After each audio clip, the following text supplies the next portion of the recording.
So you finished your brainstorming, came up with a great character and a great setting, created a simple character design that you really like, you enjoy drawing. It is time for us to jump into the introduction of our story. And two things. Number one, you've got to introduce your character. Number two, you've got to introduce your setting, and you've got to draw a picture that establishes your world. So quite a large picture, full page illustration with lots of detail.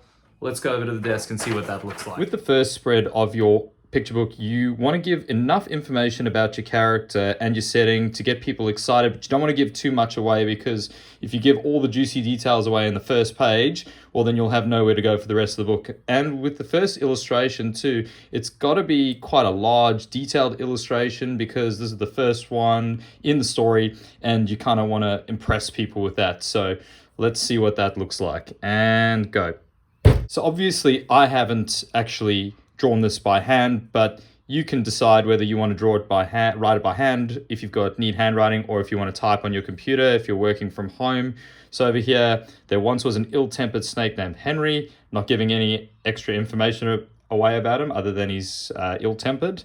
He lived in a hot desert. Of all the rough, prickly, and awful things in the hot desert, Henry was by far the roughest, prickliest, and awfulest of them all. So a little bit more information, kind of comparing Henry to his desert. You can see here I've got quite a nice illustration, mountains in the background, a few cactuses in the midground, and then of course we've got our hero, Henry the snake, over here. And even though he's sleeping, he even looks grumpy while he's sleeping.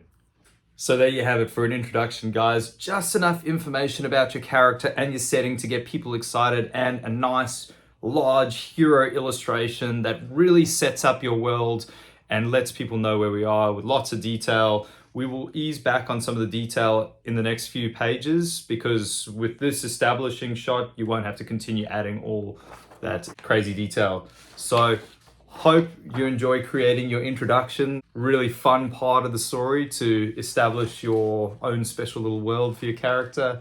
Happy story making, everybody.